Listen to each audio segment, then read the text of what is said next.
This satellite television station broadcasts 24 hours a day. It has the latest in technology and even has a website on the internet. It has a potential audience of 10 million.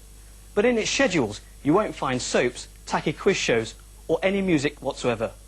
Muslim Television Ahmadiyya, or MTA, transmits religion to its followers, some of whom are persecuted and living in the shadow of death.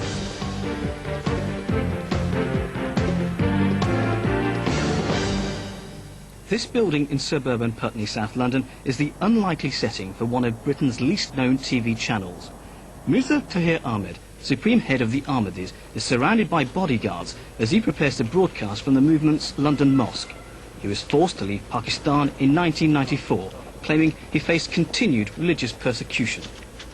I cannot declare myself as a Muslim. I cannot perform my responsibilities as head of the Ahmadiyya community. The Ahmadi movement was formed just over 100 years ago by Mirza Ghulam Ahmed. His followers believe he was the promised Messiah and a prophet, but this is a claim considered blasphemous by mainstream Muslims. In 1974, Pakistan's Prime Minister Zulfikar Ali Bhutto passed an amendment declaring Ahmadis as non-Muslim. 10 years later, General Zia dealt a further blow to the Ahmadis when he banned them from reciting their affirmation of faith known as the Kalma. Today, Ahmadis in Pakistan who practice their faith in public face not just 3 years in jail, but a possible death sentence for blasphemy. In a bid to communicate with 4 million or so Ahmadis that remain in Pakistan and 6 million others scattered across the world, the movement set up MTA, Muslim Television Ahmadi. Broadcasting just 3 hours a day when it began in 1994, today the station transmits round the clock, right across the globe. While in Pakistan, it was impossible for me to keep my relationship with Ahmadis of Pakistan alive. So there had to be something where we could bridge that gap. This MTA has done that. So much so that beyond our imagination, it has provided me also the opportunity to reach other non-Ahmadi homes, even the mullahs' homes.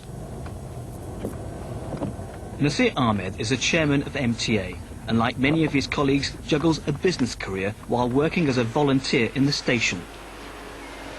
We are a totally self-funded community. We do not have any political or any national support from anybody.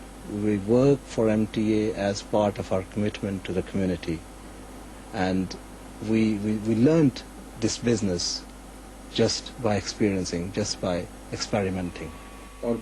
We are all volunteers, not professional television people. According to the true teachings of Islam, woman has got the same status as a man in the society. So that's how they are treated within our community. In MTA, for example, our scheduling team is formed of ladies, and so is the editing team. In this department, which we call Programming Scheduling Department, we have to break down the programs for the next 24 hours. We do have to be flexible all the time because we are all voluntary workers here. Once in the morning when the girls come, they take a day's work and the different programs are put together and the time segment are set and prepared, and finally it has to be typed.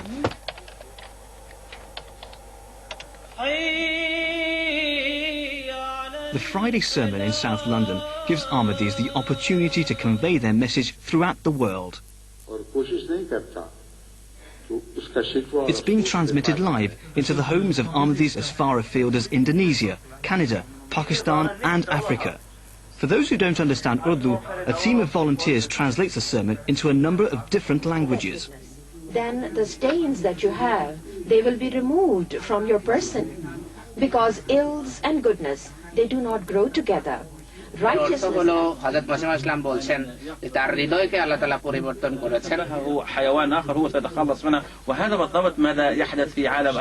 Et Dieu alors lui donne le salut. Voilà l'enseignement suprême qui nous a été offert.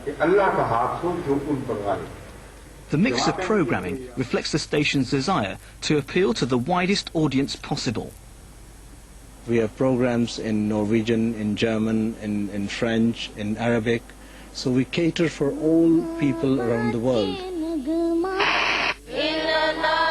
For example, in Africa, we have communal stations set up for people from the bush to come and watch the television. We have homeopathy classes on our television. And of course, language classes in which various languages of the world are taught. And cultural programs of global nature.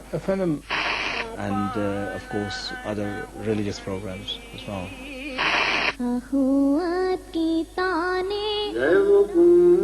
Now we have reached that stage of a momentum which I'm sure cannot be stopped by any part of the world. My message, it has to be love, and love for all, and hatred for none. This is our motto. So thanks to MTA, now I'm everywhere, not only in Pakistan, but also throughout the world. The problem for Sunni and Shia Muslims in Pakistan and elsewhere who regard the Ahmadis as heretics is that, short of destroying the satellite, they cannot stop these bolts from the blue.